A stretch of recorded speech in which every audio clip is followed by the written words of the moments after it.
There's a curious thing that happens when you begin to awaken. When the world stops feeling like a stage you must keep performing on, when you see the humor in the grand illusion itself, you become unsettling. Not because you intend to disturb anyone, but because your calm begins to shake what others still hold tightly. Those who are still dreaming cling harder to their names, their roles, their masks, and your quiet presence reminds them that none of it is truly real. You aren't doing anything. You're simply being. You breathe differently now. You move through life with a lightness that cannot be faked. Yet somehow, that peace unsettles others. It taps something deep within them. Something that protests. Don't show me what I've forgotten. Have you felt this? You walk into a room, gentle and open, and someone glares as though you've wounded their pride. You said nothing. You meant no harm. But the stillness you carry rings in their nerves like an alarm. What's really happening here? Why does your ease provoke unease? Why does your freedom feel like a threat to those still trapped in their own reflection? When awakening arrives, you become a mirror. And mirrors, as you know, reveal what others would rather not see. Not through judgment, not through argument, but simply by standing in the light without disguise. You no longer follow the old script, and that makes the ego in others tremble. When awakening happens, something else follows. You stop identifying with the little mask called me. You stop defending a shape that was never real. And suddenly, you become a mirror, a quiet, unflattering, radiant mirror. Not one that flatters or condemns, but one that shows people what they've hidden from themselves. Not because you wish to expose them, but because your presence no longer hides anything. And this simple shift, unsettles the ego. It trembles in others who are still asleep, still caught in the endless defense of their story. You walk through life lighter now, and that very light makes their armor feel heavy. So let's speak plainly about what happens next. There are 5 ways the ego in others reacts when it meets awakening. Not so you can feel superior. That would only invite your own ego back in through the side door. But so you may understand, so you can respond with compassion instead of confusion, and continue walking your path without being pulled into their storms. When you stop defending yourself, when you no longer rush to justify your choices, when a simple no stands without a page of reasons, something curious begins to happen. People become uneasy. They start asking questions that sound like demands. They want proof. They want you to explain why you live the way you live, as if peace requires permission. You see, the ego adores judgment. It wants to measure, to grade, to weigh the lives of others on its trembling little scale. And when you refuse to offer your life up for inspection, it panics. It calls you rude, selfish, distant. It believes your silence is arrogance, when in truth, it is freedom. But here's the quiet truth. You don't owe anyone an argument for your existence. You don't need a reason to breathe. The way you breathe, you don't have to defend the rhythm that finally feels natural to your soul. Before awakening, you likely spent oceans of energy trying to be understood, to prove your goodness, your sanity, your sincerity. You tried to show that your path was the right one. But now you see the trap. No explanation can ever satisfy a mind that feeds on control. So, what follows? People get irritated. They accuse you of pride. They say you've grown cold, unreachable. But they're mistaken. You've simply stopped performing. You no longer audition for a role in their inner drama. And the beauty is, you don't need to correct them. You don't need to defend your refusal to defend. You simply smile and keep walking, like water bending softly around a stone. The stone may complain all it wants, but the water keeps flowing. This next reaction is one of the strangest and most revealing. When people sense that you've touched something rare, a kind of peace they can't quite name, they can't resist testing it. They poke, they provoke, they whisper comments designed to sting. It's almost instinctive, as if some part of them must prove that your calm is just an act.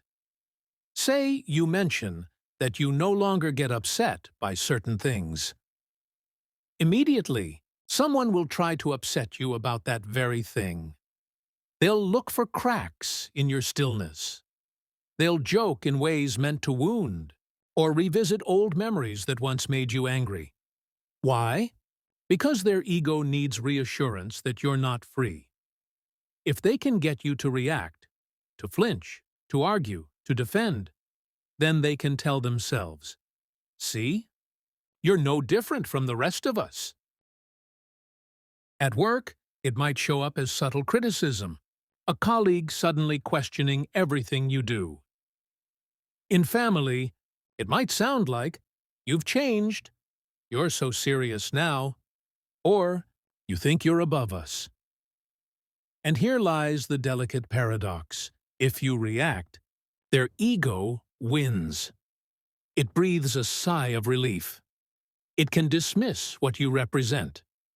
But if you don't react, if you remain silent, open, untouched, then their ego grows restless, because now it must face the possibility that what you have might actually be real. So what do? You let them test. You let them press and prod. Not to prove anything, but because, truly, you are no longer bothered. You've seen through the dream. You recognize their testing for what it is. Fear wearing the mask of curiosity. Let them try. Let them rattle the gates. The gates no longer exist. When you step out of the cycle of noise, something quietly shifts in the people around you. When you no longer join in the small talk, the complaints, the subtle competitions, you suddenly become the subject of them. They begin to weave stories about you. They'll say you've grown strange, detached, too withdrawn, too spiritual, too proud. They'll insist you think you're above everyone else, and that you've changed. Why does this happen? Because the ego cannot stand an open space. When someone stops playing the familiar game, the ego rushes to fill the silence with explanation. It needs to categorize. It needs a reason. It must fit you back into a box. It understands. And if no box fits, it will build one out of rumor. You might hear that people say, "You've had a breakdown," that you've joined something odd, that you've lost touch with reality. They don't mean harm, not consciously. They're simply protecting the picture they have of the world. Your change suggests that change is possible, and that is terrifying to the sleeping mind. But here's the truth. You can't stop it. You can't chase every whisper, can't correct every false story. If you try, you'll only be pulled back into the same old play you've outgrown. The wiser response is silence. Let them talk. Let them theorize. Let them misunderstand. Their stories aren't about you.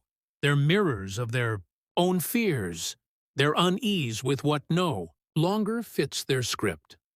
As the saying goes, what others think of you is none of your business. And for the awakened, it truly isn't. You're no longer a character in their story.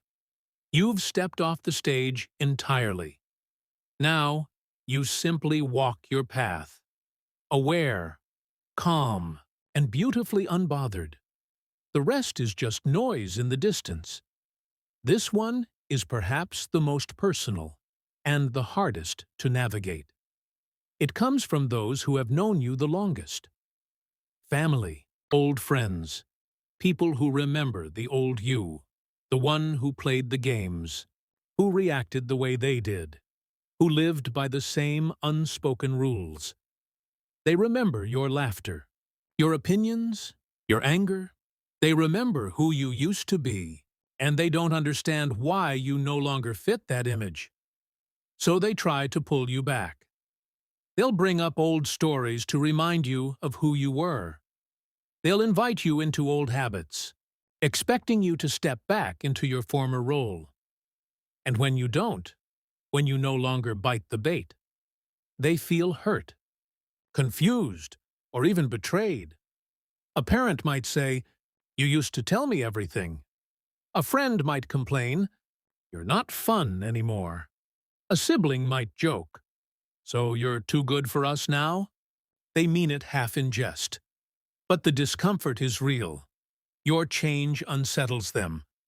It suggests that transformation is possible, and that frightens the ego more than anything. So, unconsciously, they try to restore the past. They want to see the old you again, not out of cruelty, but because the old you made their world predictable. But here's the quiet truth. You can't go back. Even if you tried, the costume no longer fits. Once you've seen the illusion, you can't pretend you haven't. You can love these people deeply. You can sit beside them with warmth and humor. But you can't shrink to make them comfortable.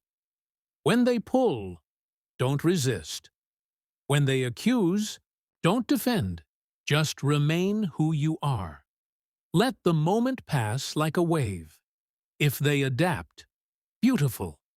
If they don't, it's still okay. Either way, you continue, steady, gentle, free. This final reaction is the quietest, and yet the most revealing of them all. When you awaken, when the noise in your mind dissolves, and you stop identifying with every passing thought, something profound happens. Your very presence begins to unsettle others.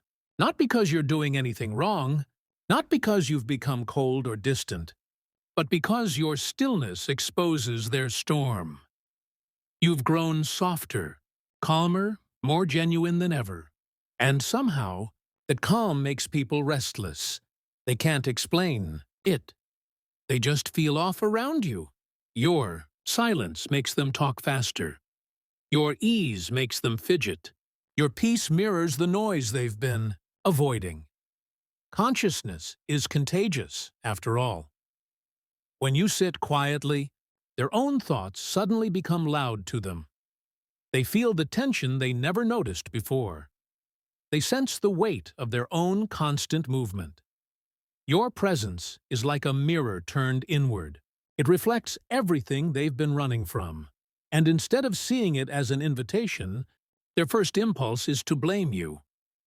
You're too serious. You're too quiet.